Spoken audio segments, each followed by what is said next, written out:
ಕಾರ್ಯಾಣಿ ಯಃ ಕಾಲೇ ನಾನು ತಿಷ್ಠತಿ ಪಾರ್ಥಿವ ಸತು ವೈ ಸಹ ರಾಜ್ಯೇನ ತೈಶ್ಚ ಕಾರ್ಯೈರ್ವಿನಶ್ಯತಿ.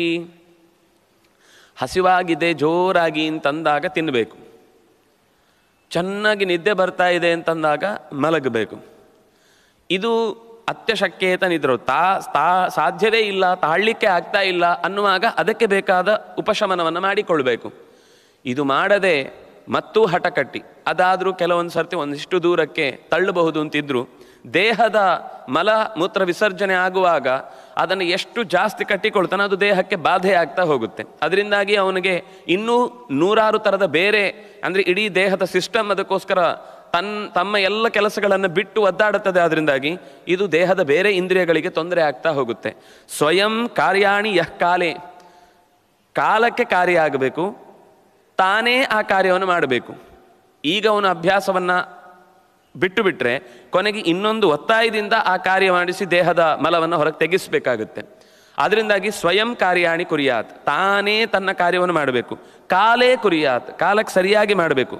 ಯಾರು ಒಬ್ಬ ರಾಜನಾದವನು, ನಾನು ನಿನಗೆ ಬಹಳ ಚಿಕ್ಕ ವಿಷಯವನ್ನು ಹೇಳಿದ್ದೇನೆ. ಅಂದರೆ ಒಂದು ಕಾರ್ಯ ಅಂತ ಬಂದಾಗ ಯಾವುದನ್ನು ಮಾಡಬೇಕು, ಯಾವ ಕಾಲಕ್ಕೆ ಮಾಡಬೇಕು, ಯಾರು ಮಾಡಬೇಕು ಅಂತ ನಾವು ನಿಶ್ಚಯ ಮಾಡಿಕೊಳ್ಬೇಕಾದದ್ದು ಸಣ್ಣ ವಿಷಯದಲ್ಲಿ ಇಷ್ಟು ಪ್ರಮುಖವಾದಾಗ, ಒಬ್ಬ ಪಾರ್ಥಿವನಾಗಿ ಒಬ್ಬ ರಾಜನಾಗಿ ಇಡೀ ದೇಶದಲ್ಲಿ ತನ್ನ ಒಡೆತನದಲ್ಲಿ ಏನೇನಿದೆ, ತನಗೆ ಯಾರೆಲ್ಲ ಅಧಿಕಾರಿಗಳು ವರ್ಗದವರು ಅಡಿಯಾಳುಗಳಾಗಿದ್ದಾರೆ ಇವರ ಬಗ್ಗೆ ತಿಳ್ಕೊಳ್ಳದೆ ಅವರನ್ನು ಹಾಗೇ ಬೇಕಾಬಿಟ್ಟು ಅಧಿಕಾರವನ್ನು ಚಲಾಯಿಸುವುದಕ್ಕೆ ಬಿಟ್ಟು ಬಿಟ್ಟರೆ ಅವನು ರಾಜ್ಯದ ಜೊತೆಗೆ ತಾನೇ ಮಾಡಿದ ತಪ್ಪು ಕೆಲಸಗಳಿಂದ ವಿನಾಶವನ್ನು ಹೊಂದುತ್ತಾನೆ. ರಾಜ್ಯೇನ ತೈಶ್ಚ ಕಾರ್ಯೈಹಿ ಸಹ ವಿನಶ್ಯತಿ. ಆ ಕಾರ್ಯಗಳು ಮಾಡದೇ ಇರುವ ಕಾರ್ಯಗಳು ಅಥವಾ ತಡವಾಗಿ ಮಾಡಿದ ಕಾರ್ಯಗಳು, ಇನ್ನೊಬ್ಬರಿಂದ ಮಾಡಿಸಿದ ಕಾರ್ಯಗಳು ಅವನನ್ನೇ ಕೊಲ್ಲುತ್ತೆ.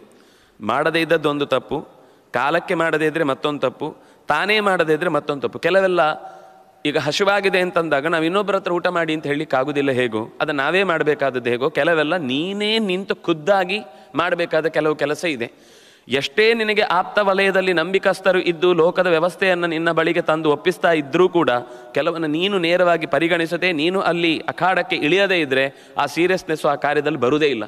ಅದರಿಂದ ಒಬ್ಬ ರಾಜನಾದವನು ಉಳಿಬೇಕು ಅಂದರೆ ಕೆಲವು ಕಾರ್ಯಗಳಿಗೆ ತಾನೇ ಇಳಿಬೇಕು ಮತ್ತು ಕಾಲಕ್ಕೆ ಸರಿಯಾಗಿ ಇಳಿಬೇಕು. ಆ ಕಾರ್ಯವನ್ನು ತಾನೇ ನೇರವಾಗಿ ಕಾಲಕ್ಕೆ ಮಾಡಬೇಕು ಅನ್ನೋದನ್ನು ಒತ್ತಿ ಹೇಳುತ್ತಾಳೆ.